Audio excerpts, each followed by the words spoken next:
Thank you very much for waiting. We will start the 392nd YIES Yomiuri International Economic Society lecture meeting. Among the two guest of honors planned for this event, Senator William Hagerty, as has been reported, due to the U.S. government shutdown, he had to return to Washington before the 16th, and unfortunately has not been able to join us. But we have the huge honor of welcoming His Excellency Mr. George Glass, Ambassador of the United States of America. He is very busy preparing for the autumn diplomatic events. Unfortunately, we do not have the time for Q&A, but during the talk session, Mr. Kitamura will ask extensive questions. Please welcome him with a big round of applause. If I may I please introduce Ambassador Glass. His Excellency was born in 1960. He is a prominent businessman with expertise in investment banking and many others, has earned the deep trust of President Trump and served as ambassador to Portugal during the first Trump administration and is serving as ambassador to Tokyo since spring. Today's theme is Japan-U.S. alliance, present and future. We will invite his speech for about 20 minutes, which will be followed by a talk session. I have the honor to serve as the moderator today. I am Kakuchi Funatsuki, Yomiuri Research Organization. Your Excellency, the floor is yours.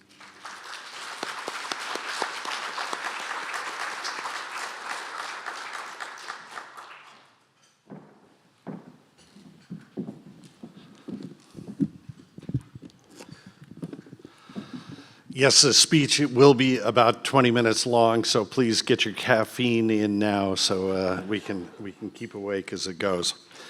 I want to say thank you very much for having me here today, and thank you for the warm welcome and the introduction. Thank you also to Kitamura-san for your friendship, your partnership with the United States, and also for the invitation to come and speak here today. The timing of this is very unique. We have, the situation with a new prime minister coming up. We also have the situation with the opportunity of the President of the United States to be the first international meeting coming up here in a few weeks. So very good timing. And also thank you, Yomiuri Shimbun, for the organization and organizing this event today to celebrate the achievements of the U.S.-Japan partnership and imagine what more it can accomplish in the years ahead. This year has been one of remembrance and reflection in Japan. As ambassador here during such a meaningful summer, it was inspiring to see Japan's message of peace and hope, and that it was inspiring to see this resonate with millions across the world. It has been a time of recognition of the path of reconciliation and rejuvenation with the United States and Japan and what we have forged together for the past 8 decades. Once the fiercest of foes, we turned pain and suffering into possibility and progress. Together, we have achieved what many thought was probably impossible, but ours is a partnership that thrives on impossible and insurmountable. As two trailblazing nations, we have built an alliance of bold ambition and boundless aspiration. I see that ambition every day in the American-Japanese business leaders, officials, entrepreneurs, and students that I get to meet. It is their energy, their innovation that keeps our partnership striving to break new ground and to explore new frontiers.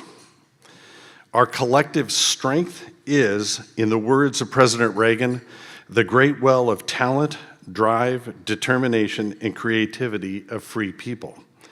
And that is as true today as it was with America's 40th president visiting Tokyo in 1983. What is also true is Japan's place as America's closest and most important ally in the Indo-Pacific. And that was made clear when President Trump declared a new golden age of U.S.-Japan relationships earlier this year. The golden age begins with the revitalization at home. President Trump is restoring America's industrial base, rebuilding our military, and reinvigorating the might of the United States. Because a strong America at home means a strong America abroad, and with Japan there side by side with us along the way. Through investment and cooperation on every front, we are bringing security, safety, and prosperity our two nations have in this vital and vibrant region. That is not to say the road ahead will be without uncertainty and hazards. As Vice President Vance said, we are in a new and dangerous era, confronted by a China determined to dominate militarily, economically, and technologically. Beijing sent us a very clear message last month with its military parade of the axis of upheaval guest list of which they had. And our challenges in this region don't end there. We face a very dangerous and very unpredictable North Korea that funds its nuclear and ballistic missile programs through cyber crimes and other illicit means, while continuing to provide military support to Russia. And following his historic success in the Middle East, President Trump is working hard to broker a lasting peace agreement right now between Thailand and Cambodia and find a solution to their long-running border dispute. Over 80 years, we have shaped an alliance that has delivered peace, security, and economic development across the Indo-Pacific. We cannot rest on our laurels. We must modernize our alliance for the times we live in. It is a mission that is simply non-negotiable, and it is one that the United States will, without question, accomplish. Our deterrence in the region is determined by our capabilities and our resolve to use them to win. America remains fully committed to the defense of Japan. I repeat, America remains fully committed to the defense of Japan, including the Senkaku Islands, and to using whatever means to do just that. At a time when our adversaries are intent on flouting accepted international norms, contesting nations' sovereignty, the U.S.-Japan alliance stands as a protector of peace, a preserver of freedom, and a promoter of stability. Fulfilling this role means enhancing our deterrence in lethality, and crucially, sharing the burden of that task. The war in Ukraine has highlighted the urgency of this mission. So we welcome Japan's commitment to reinforcing its own defense capabilities and investing in technology that provides added potency to our deterrence. After all, a better equipped and better trained Japanese forces mean a better prepared alliance. Adapting to the threats of tomorrow also requires a more agile and responsive command structure. This transformation began with the launch of Japan's Joint Operations Command in March and will be matched by our own Joint Forces Headquarters, a move that will be the most consequential in the history of U.S. forces in Japan. We are expanding our joint training in scope and size as well. This year, we've seen more exercises involving more troops with more international partners than has ever been seen before. And last month's Resolute Dragon exercise, for example, was the largest in the history of the alliance. Sharpening our skills together while increasing our bilateral presence in Japan's Southwest Islands enhances our readiness in a critically important part of the region. And the upgrading of exercising never stops because it is a secure and stable Indo-Pacific that allows our partnership to flourish and succeed economically. The United States and Japan are the largest investors in each other's economies, with Japanese companies employing nearly 1 million Americans. And President Trump's historic U.S.-Japan deal clears the way for even greater levels of investment and collaboration between our two nations. Our economic partnership has also brought us so much, but this deal will unleash its full potential. Japan's planned $550 billion investment in the American economy and American workers will help revive neglected industries, restore American dominance in areas like shipbuilding, and lock in our two nations' leadership in the sectors of tomorrow. Because when the American economy thrives, the Japanese economy also thrives. And in today's technology-driven world, we must combine our respective strengths to stay at the forefront of the development and deployment of emerging technologies. In the same single-minded way America landed the first man on the moon, The US and Japan need to be equally relentless in this mission. That's why we are expanding our cooperation in everything from AI and quantum computing to biotechnology and advanced semiconductors. I saw this firsthand during a recent trip to Hokkaido, where Japan's Rapidus Corporation is working with IBM to develop and produce next-gen logic chips.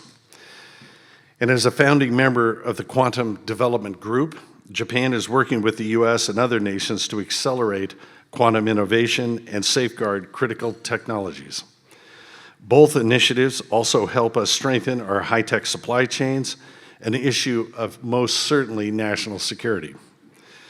And nowhere else is this more necessary than in the area of critical minerals and rare earths.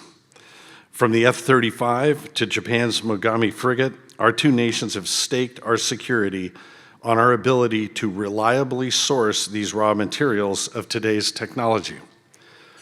Despite this, more than 70% of US imports of rare earths come from China, and America is 100% reliant on the import of at least 15 critical minerals.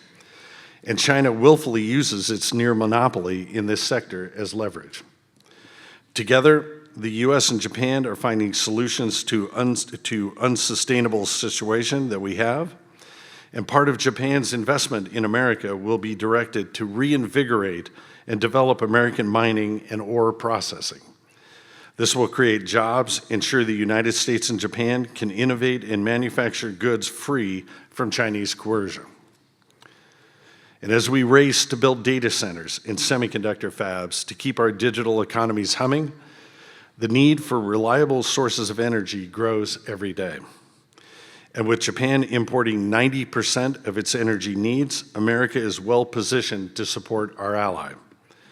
Japanese firms are already expanding their investments in American LNG and shale gas projects, and the new trade deal incentivizes even greater investments in that area. We are partnering in the development of small modular reactors and in fusion energy, which I think is the moonshot of our age. Only last month, a consortium of 12 Japanese companies announced an investment in MIT startup Commonwealth Fusion Systems, and there is much more we can do together. With the best engineers and technologists in the world, America and Japan can revolutionize the energy sector in the decades ahead. When energy security is national security, the need for us to collaborate in this area is more critical than ever. Outer space also holds an enormous potential for our two pioneering nations as well. For decades, we have worked together to expand mankind's understanding of the heavens, and through our endeavors on the International Space Station and in space exploration and planetary science. As America prepares to return to the moon, United States is proud to have Japan as a partner in the Artemis project. And not only will we see a Japanese astronaut stepping onto the lunar surface, it'll be alongside an American astronaut. But together, they will explore the moon in a Toyota lunar rover as well. And with the space industry set forth to be worth nearly $2 trillion by 2030, American and Japanese firms promise to be among those shaping the commercialization of space. And whether it's commercial space stations, rockets, spaceports, or research, our dynamic partnership will be at the heart of this exciting next stage in space. And Japan, just as we are updating our alliance for a new era, Japan is stepping up a respected and reliable leader as they are here in the Indo-Pacific. We are deepening private sector investments in key industries and infrastructure across Southwest Asia and the Pacific Islands. We are delivering on a promise to bring prosperity and progress to the nations of this vast Indo-Pacific region. You only have to look as far as the Philippines for evidence of that. We are investing in maritime and security and the infrastructure-focused Luzon Economic Corridor. And while we are keeping sea lanes open for commerce, we are shutting down access to drug traffickers and other criminal gangs. Wherever lives are being destroyed by cartels and organized crime, we will work together to eliminate those threats and bring stability and economic hope to communities. because this partnership is about empowering people, not restraining people. And you can see that in our trilateral relationship with the Republic of Korea, in our Quad partnership with India and Australia. These relationships allow us to expand cooperation in areas like cybersecurity and emerging technologies, while reinforcing our pledge to preserve a free and open Indo-Pacific. These partnerships will only deepen as we continue to confront a China that offers its neighbors nothing more than intimidation and Trojan horse deals. We appreciate Japan's strong contributions to peace in this region and around the globe. Japan's effort to secure a just and lasting peace in Ukraine, alongside America and other G7 partners, reflects its status as a valued leader on the world stage. And our partnership might be anchored in the Indo-Pacific, but its influence extends far beyond this region. In Africa, we are investing in public health care and economic growth while working to end conflicts. We are securing trade routes through the Middle East and Europe as well. And in Latin America, we are applying our expertise and experience to help countries respond beyond just natural disasters, but also strengthening their government institutions. What we have built out of devastation of war now stands as a very powerful example of how partnerships can transform lives and even entire nations. For the past 80 years, the United States-Japan partnership has enabled millions of Americans and Japanese to freely pursue their dreams. And I have no doubt that in the next chapter of our remarkable partnership, this will be marked by even greater success and even bolder purpose. And I want to thank everybody for allowing me to talk today and the invitation to be here. So thank you very much.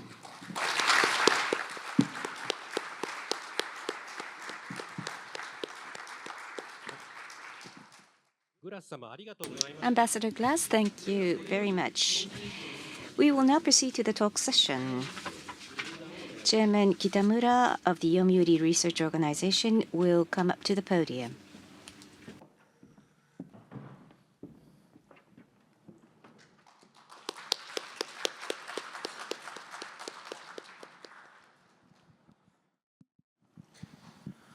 Thank you very much, Ambassador Glass. I appreciate very much the comprehensive speech in front of the lots of the audience.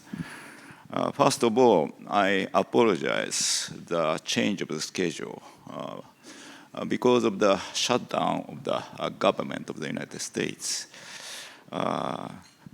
During such a difficult situation, Ambassador Glass decided to participate to this lecture meeting. We are so relieved because we prepared for a long time this meeting, but Senator Hagati was obliged to leave Japan in this morning. Please clap your hand again to the Ambassador Glass. Thank you very much. And first of all, maybe you are living in Japan is the first time, and the first impression of your life in Tokyo and in Japan. Oh, thank you. That's actually an easy question to answer because my oldest son moved here 14 years ago, and he was a teacher up in Chiba. He's now a sixth grade teacher at the international school down in Kobe. So he married, and we have a 7-year-old granddaughter who lives here that Bill Hagerty swore in as an American citizen. But she's born here, she's raised here, she goes to school here.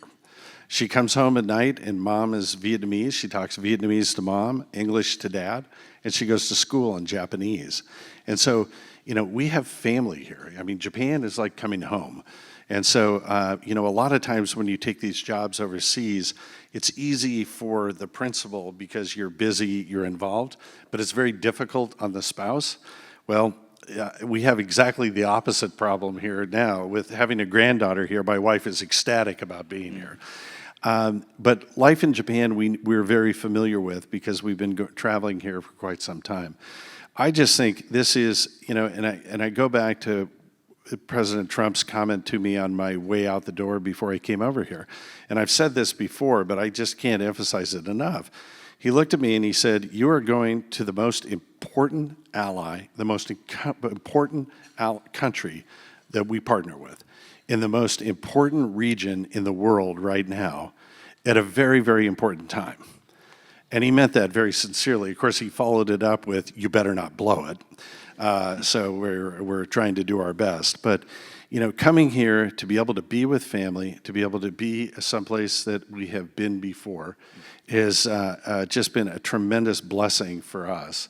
And we love the culture, the history, and just, I think, the innovative and energetic spirit that Japan has on the economic front. You know, I'm an investment banker by trade, and the opportunities and the business and the growth in the economy is just something that I think is a wonderful thing to be here and be part of right now. So we're having a wonderful time here. You have such kind of sentiment on the occasion of the visit in Hokkaido for Rapidus. Yeah. It's was the question regarding the location? So I went up there. I'm a skier, so I was sort of tracking out what hotels and what ski areas to go to. Was part of the was in the back of my head for certain. But I had not been up to Hokkaido before. And to see what had been built by Rapidus, what's going on up there, is incredible. And to go inside and see just the robotics involved and how it is a marvel of technology and what they're going to build. And I think that's just the shining example of coming to, you know, I served in Portugal before, and Portugal is not an innovative country. This is. And to look at that and what has been built and what they're producing is incredible to me.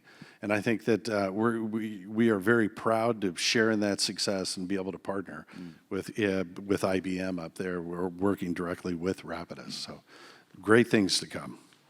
Thank you very much. And today, the Treasury Secretary Bessent talked about the visit of the President Trump to Japan, maybe beforehand the official decision. But in any Yes, he way, did. President Trump visit is approaching, Yep. I believe. And on the other hand, actually, the Prime Minister Ishiba publicized his resignation, and the new president of the LDP was elected. And next Diet session, the Prime Minister will be elected. I'm not sure who will be elected, but you know very well the President Trump. In case of the summit meeting between Japanese Prime Minister and President Trump, what's your most important advice to the new Prime Minister of Japan? Well, a couple things. There's 5 or 6 questions you just asked. Number one, Secretary Bessent, who I love, who loves Japan. We had him out here about a month ago, and he said that was his 54th visit. So he is coming with the president here, and that will be his 55th visit to Japan. So he loves it here, and certainly with being Secretary of Treasury, being a former Wall Street individual, he has a lot to talk about with banks and financial institutions here. I will tell you this, the White House has not confirmed the trip yet because we don't have, government is currently not in session, so they're struggling to get that out. But I will tell you, don't anybody try to book a hotel reservation on the 27th or 28th, because I think we booked every room in town. So we're very excited about the opportunity to have the president be the first big international visit to come here. And I think it is, as we talk about advice, I think at this point in time, the government will be so new here. I mean, by our calculations, that government will only be formed less than a week before those meetings take place. And so we've got to be realistic on really what expectations can be. Our focus is clearly around the economic trade deal. And getting that all, making sure all the T's are crossed and the I's are dotted. But it's also on the security side. that all of those, various parties have run on the fact that they realize that capabilities need to be brought up here in the defense of Japan. And so we want to have that conversation also. And then also there's some things going on, on a very important but tend not to be talked about. And one of those is the cybersecurity issues going on here in Japan.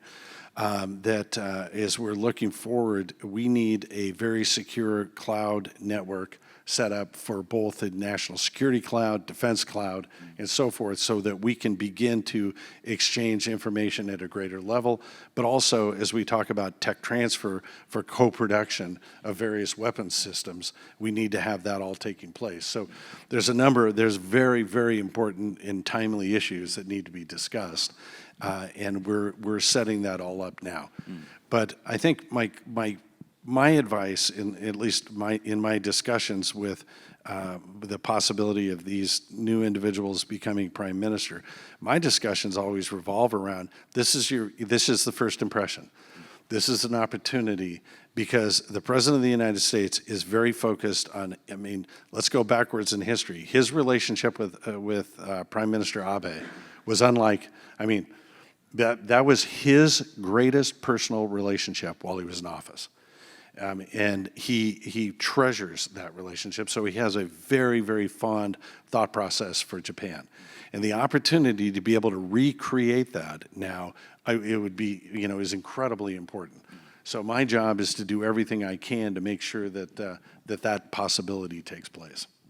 Thank you very much. So really friendly advice to the new Prime Minister. And I said the Prime Minister will be elected, but it's not certain who will be elected in Japan. If the coalition allied government appeared in Japan, what do you think about the most important thing? This government will maintain the policy. Well, that is, in a little bit of the discussion we had before he came out, there is, if we have a new coalition government that's outside of the LDP, that requires us to basically start over in everything that we've been working on with the LDP. They're not held accountable to promises that were made by a different party, and I understand that. The only regret I have is we have to go backwards 6 months, and I'm not getting any younger, so going backwards 6 months actually means something to me.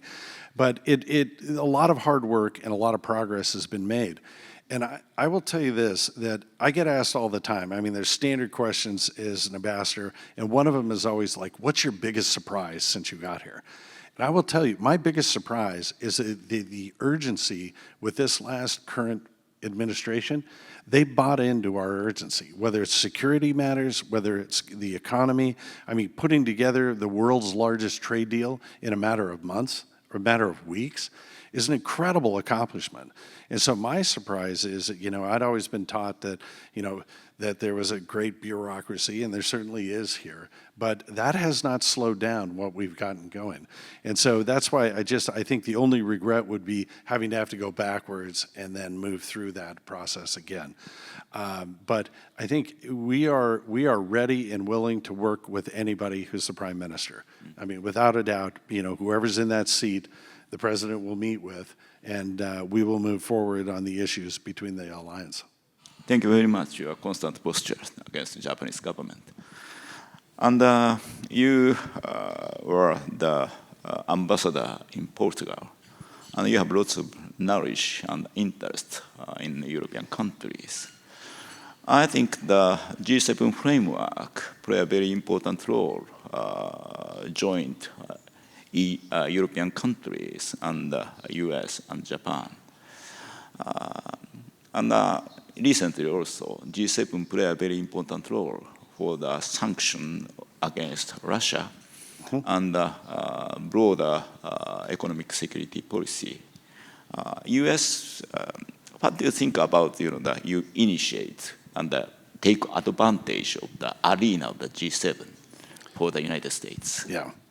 And I think, there's a lot of subtle things that have gone on in the last few months that I think that should be recognized. for the strength of what Japan does and what it means around the world. The fact that Japan did not agree to the recognition of Palestine was an extremely big piece of the ability to get the peace plan done with Hamas. You saw that when Macron came out and announced that he wanted to recognize Palestine, what happened is Hamas got up from the negotiating table and left. Okay, and to get them back on, that if a majority of the G7 had come out and gone along with that recognition process, I don't think we'd have peace right now. And the fact that Japan stood up against, I mean, there was a lot of pressure on Japan, but to trust the alliance, to trust the President of the United States, to work with us going forward, that was incredibly important. And I really appreciate the decision-making process that went on here. And so it's in that vein, Japan has a tremendous amount of influence around the world, and it's not just economic. I mean, Japan is known as peacemakers. They support humanitarian efforts, in all cases, and we see that in Ukraine, in the investments that have been made there.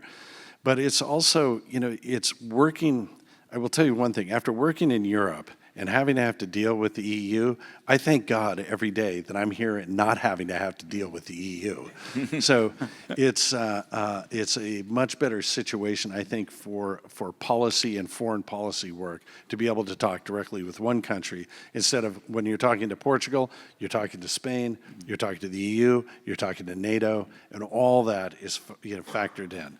And so Japan has been an unbelievable supporter and partner with what we've been doing on around the world. And I wanted to make that emphasis in the speech. This isn't just about the U.S. and Japan. Japan's outreach and their capabilities of allowing us to have very good trilateral relationship with Korea and with Philippines, with the Quad, with India and Australia. All that connects because of Japan. And so Japan is extremely important to the work that we do in the Indo-Pacific, and it's clearly not just the economic leader, but also the partnership leader going forward. So it is a big responsibility, but I have to say it's a joy working with a very willing and open partner working around the world. Thank you very much.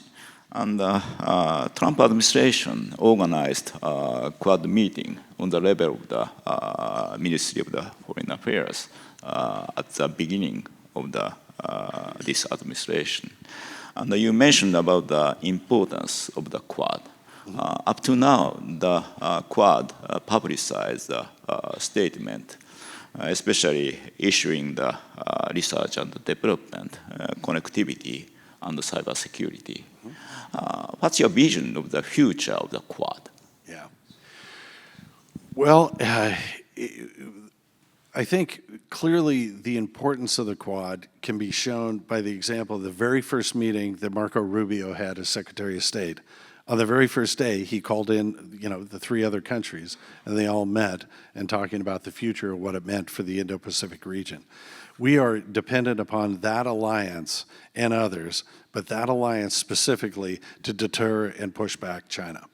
I mean, the Chinese threat is worldwide. I mean, that is the commonality that we had in Europe is, I got to fight the Huawei wars and, every other the Belt and Road and so forth.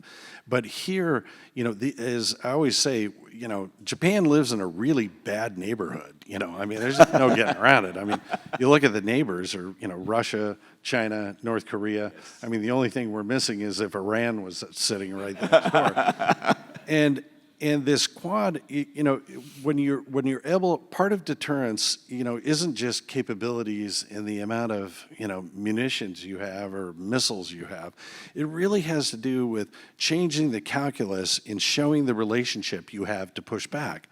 And so meetings like this trilateral meeting that Senator Hagerty had yesterday with various business groups in the three countries, ours, Japan and Korea, the Chinese hate that. They hate the fact that we're getting along, and they hate the fact that we're doing business, and they hate the fact that we're politically agreeing on foreign policy. And this, the job, I think, with what we've been working with here, and this has to do with, we have 60,000 troops, uniformed troops in Japan. It is the largest outlay of troops anywhere in the world outside of the United States. We have the 7th Fleet based here. I mean, we have a lot invested into this relationship. But our job is to always, every day, is to change Chairman Xi's calculus on what he thinks of specifically of Taiwan. You know, he announced by 2027 he was going to be ready to take it over. We have to create a situation where that makes no sense for him. And it's events like this where we're able to cooperate, we are able to talk on an open basis and really talk about what democracy means and what a partnership means is always part of that calculus. And you have situations like the Quad. I mean, we saw Modi go over for, you know, the events going on in China. But we're also going to be watching a very, you know, with an active President of the United States in India coming forwards. We have, you know, if you look at his trip, you know, he's going to ASEAN, and then he's coming here, and then he's going to Korea, and he's meeting Chairman Xi in Korea. So this is, I mean, we have a very aggressive president on this, and so we are very, very focused on these trilateral and Quad relationships. The one also that I don't want to, I mean, certainly don't want to leave out though, and it's where there's so much activity going on right now, is the Philippines. And we're working directly with the Japanese to focus on a trilateral relationship with the Philippines. Thank you very much. I so relieved in listening to the positive the comment about the Quad. And at the same time, I believe the presence in the East Asia and in the Pacific region of the United States is so important, especially the reconciliation between Thai and Cambodia is also important. It's a very specific moment for the presence of the United States. You talked about the importance of Philippines also. The Trump administration will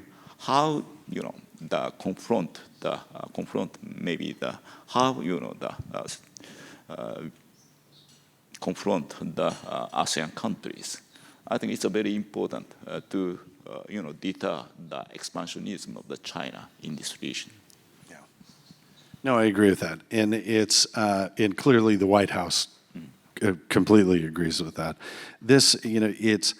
I hate to use the word deterrence, but it's something that we have to live with.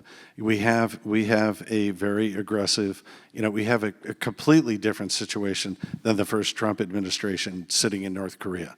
I mean, clearly their relationship with Russia has changed. Their capabilities have completely changed in a much more aggressive stance. And I don't think, that stability there has gotten any better, political stability. So we between this entire neighborhood, we've got to stay strong. We have to stay in agreement. We have to show that we're working together at all times. But as you look at that first island chain, it is so critically important for pushing back and deterring. So we're working at every level, whether it's economic, whether it's security-wise, in at every level, we are working to create a greater deterrence and show better cooperation between the countries. Now, I think one thing that's interesting about India is working on an economic deal with them has been, a little bit taxing, but but that is the kind of situation where there hasn't been an effect on the relationship between America and India. We're still very close, and it's kind of like it's when I first got here and we hadn't come to the conclusion of our economic deal, and everybody was saying, well, isn't that going to cause problems in the alliance? And the answer is no. I mean, it's families have to talk about money. Believe me, my wife talks to me about money all the time. But it doesn't mean you don't love each other, and it doesn't mean that you break up a partnership. And that is exactly the case with India. Our relationship is just as good as it's ever been, but we got some money issues to talk about. So I should send my wife over there. She could probably straighten that out. But and it's a little bit of the effect on the security side with Australia too. We've got further negotiations to go there. We've got further negotiations on the economic side in Korea. And so, all this is being worked out. And I think that that's why, the president puts such a value on Japan and such a value on finishing that economic deal, because that is what the relationship that he is showing the rest of the world, and specifically in this region. And I always thank everybody who was involved in that here in Japan, because that really sets up the partnership as a shining example for the rest of the region. Thank you very much. This time I'd like to talk about China. Concerning It's my favorite topic. Yeah, very important issue. First of all, from the viewpoint of the economic security, our side, Western side, had a certain superiority about the technology of the advanced semiconductor. We established trilateral cooperation among US, Japan, Netherlands. On the other hand, China had the dominance of rare earths you talked about. And actually, the US policy of imposing high tariff bring these issues on the negotiation table. Actually, the trade control of PRC was tightened.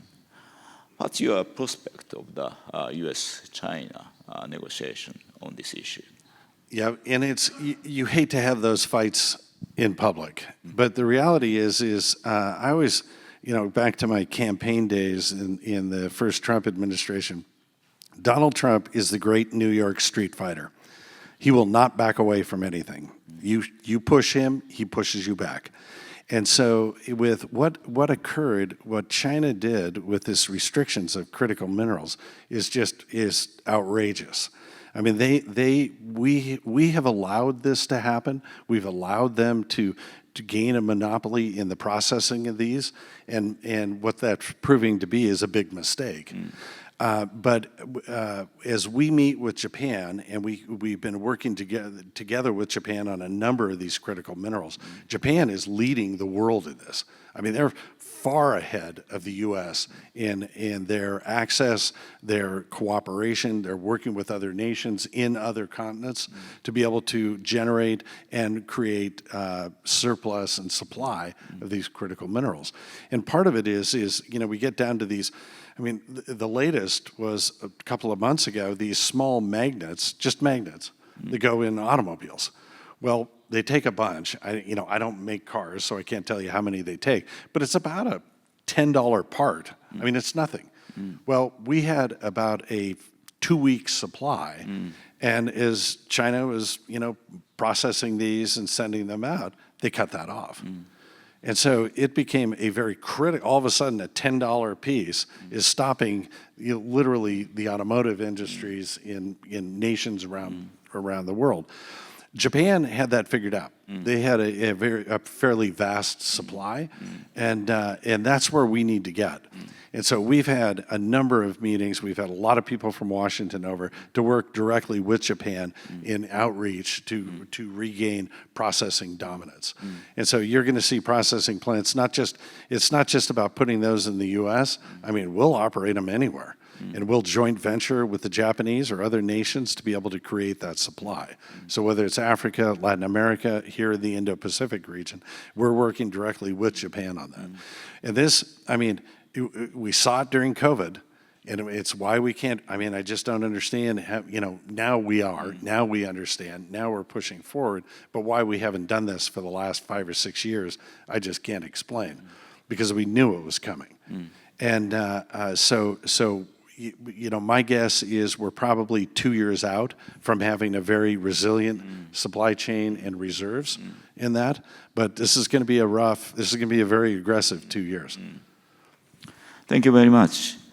And in the speech, Ambassador underscored the technological cooperation between two countries, especially on the domain of the quantum technology, AI, mining maybe, and the space also.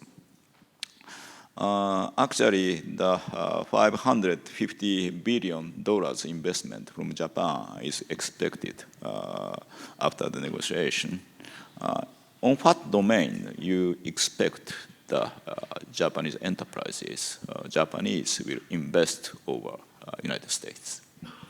Well, we've seen, we are the largest investors in each other's nation. And so we've seen an amazing amount of investment. I think it currently is almost $1 trillion of Japanese corporate investment and government investment in the U.S. This 550 puts it, upwards of $1.4 trillion investment. The one thing that I always try to emphasize in a couple of different arenas, one, when we're talking about like an increase in security spend, you're investing in your nation. You're employing people here. I mean, shipbuilding is the greatest example. And I think what happened with the Australians in the Mogami-class frigate is the shining world example of what Japan can do. And in that deal, Australia bought, I think, 12 ships. 4 of them are being produced here. In fact, I think the 4th one is about to go in the water. And 8 of them, then they're moving the ship build to Australia, and 8 of them are going to be built there. I mean, so the opportunities for both countries, it's a very profitable venture for the likes of MHI and others, but it also gives Australia, all of a sudden, a real shot in the arm as far as shipbuilding. So my comment was always back to MHI, why aren't we having 10 of those frigates built here and 50 of them built in San Diego? And everybody scratched their head and went, well, that's a good idea. So we'll see where this all goes. But when we're talking about investment in each other's countries, it doesn't come without return. I mean, it's just, one example that came up the other day is if you Google or you go online, you can see that Japan, in the latest filing has nearly $1 trillion worth of U.S. debt. Okay? If Chairman Powell lowers interest rates, the Fed funds rate by 2% in the next 18 months, that's an increase of $40 or $50 billion to that investment in the U.S. So it shows a return, and a darn good one. And so you want to invest in growth countries. Well, now, all of a sudden, this table is beginning to turn. Japan's now a growth country. For the first time in 30 years, over 1% growth here in GDP is amazing. I mean, as a banker, I will tell you this: you name the bank, any investment bank, they've all been through my office. Whether it's Goldman, Morgan Stanley, B of A, Carlyle, KKR. Go down the line. They're all coming in because they look at Japan as one of the greatest investment opportunities that is in the world today. And when you have 45% of your publicly traded stocks trading at book value or below, that is an investment banker's dream. And so I think you're going to see quite a bit of investment going both ways. I mean, this isn't just Japan spending money in the U.S. You're going to watch a tremendous amount of capital from the U.S. coming into Japan. You talked about the shipbuilding issue. I believe shipbuilding capability is closely related to the national security. During the World War II, Japan was defeated because of the inferiority of the capability of the shipbuilding. Actually, the PRC has increased its capability.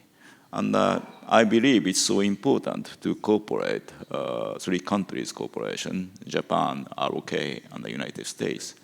What do you have some vision for recovery of the shipbuilding capability of the United States and also the allies, the capability? No, and that's a great question because this focus has really been since President Trump came into office. It is clearly a very, very important focus for him. So we've only been working on this for a matter of weeks and months. But I heard a statistic yesterday, so I have no verification. I don't know if this is real or not. But what was stated to me was in 2024, by tonnage, that China had built more tonnage of ships in 2024 than the United States has built since World War II. Okay, when you talk the PRC has increased their capabilities, that is an understatement. And so the 3 greatest, if we can put together, Japan has a tremendous history of shipbuilding. Korea has a tremendous history. we have a history, but not a current shipbuilding capabilities in the United States. And so this is one where we're very dependent upon our partners to work together to make this happen. Also with the situation with Australia, they're increasing their shipbuilding. That is one of these things, as you look at how do we do that? Well, Japan's going to have to, the government is going to have to invest in shipbuilding capacity here. What's that do? It creates jobs. That's right. I mean, this is back to when you make a security investment, you're investing in your own country, in your own success.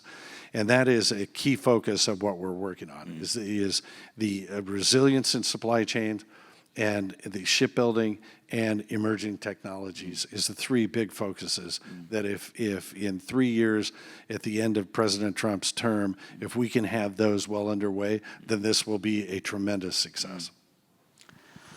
Finally, I'd like to talk about the military defense issue. You talked about the importance of the integration of the command, the US and Japan.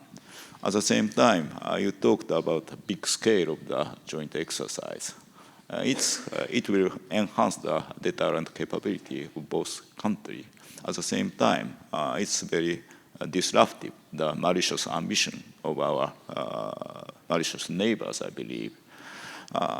Perhaps the most important thing the Japanese government must do on the domain of the defense and the US-Japan military alliance. No, that's a very good question too. It comes in all forms. As we go exercise together, what we can do is look at each other and go, okay, that didn't work very well, or that worked very well, and we need to build upon that. And so that's why, exercises together between our two countries and Korea and the Philippines becomes critically important because we can actually see in real time what that means and what we have to work on. One of the things I think this really started in 2022 when Nancy Pelosi went to Taiwan. Yeah. And China was very, very efficient about setting up a blockade that was a very effective blockade that they were able to put together in, I think, 14 hours. Our response time together was 6.5 days, okay? So at 2022, we're behind. By 2025, I can tell you we have caught up a lot of that way, and that comes from both investments in capabilities from Japan, which they have done. It also has required us to be better mobile. It also is, with watching the change in what's happened with war in Ukraine, we've become much, much better at, the resiliency of being able to recreate, whether it's capabilities, UAVs, and so forth. That's become a very important part of warfare. There is nothing left unshared between our two nations when it comes to the defense of Japan. And we see that, Secretary of War, I have to change that name now, Secretary Hegseth, he'll be coming over here soon. He's already been here before. He's very keenly focused on Japan. But I think the main thing right now is probably in the world of capabilities. And I think that's pretty well recognized. I think all of the candidates, as they were running during this race for prime minister and for the heads of parties, it really came out that I think there's a general recognition. I did see a poll the other day that I think 54% of Japanese populace believes that there should be an increase in security spend. And I think that's true. I mean, we need to upgrade. We need to make sure, and this comes back to that calculus with China, that every day we have to show that we're moving forwards. We're more capable every day that we work together. And it has been a great success story between the two nations. I've met with every single command officer here in Japan, and there is, everybody talks about on both sides the cooperation, the transparency, and the ability to work together. And this new joint headquarters and joint command is a massive step in that direction. So that is to me a very good news story. Thank you very much. Maybe it's a last question. You underscore the importance of the cybersecurity. This year, the Japanese government enacted the active cyber defense. Of course, during the kinetic warfare, the interoperability is so important. Yeah. I believe that Japan must assume the responsibility of the gatekeeper, the western side of the Pacific Ocean. What do you think about the future of the cybersecurity, international cybersecurity? Well, in the past, there's been a problem, clearly. And one of the things that we discovered about 15 years ago is truly the only way to securitize your national security cloud or your defense cloud is via is creating that cloud atmosphere of which to exchange the information. The problem is that the Japanese government has not seen it that way. There is no cloud for national security. There is no cloud for defense, and that's what we're working on setting up right now. It will allow us to begin to exchange a much greater and much higher level information and data flow between the two countries. And I think, one of the things that's near and dear to my heart is that, the Japanese have a $55 billion backlog for U.S. capabilities, defense capabilities. I mean, they've ordered 147 F-35s. We've been able to deliver 40 or 40, in the 40s. We have not been able to deliver many of these platforms because our supply chain, whether it's going to Ukraine or it has broken down. And so the ability to co-produce these capabilities becomes exceptionally important. I mean, Japan has an amazing, sophisticated manufacturing capabilities on par with anybody in the world. And so we want them to be able to help us produce these. We can't do that without very sophisticated tech transfer. To do that, we need a very secure cyber system here. And so that is in process. The Japanese government has been great. They're working forward very quickly to make that happen. So we look forward to getting that done, and then that will allow us to do all these, to take care of this backlog, and also just to have a greater, especially when you have a joint command, we have to be able to transfer data back and forth. Thank you, Ambassador Glass, and thank you very much for your sincere and candid answer about all the questions. And we appreciate very much your participation. And please, Okay, thank you. Chairman Kitamura, thank you for the in-depth question and discussion. This will be the end of the lecture meeting. Thank you very much to Ambassador Glass and Mr. Kitamura.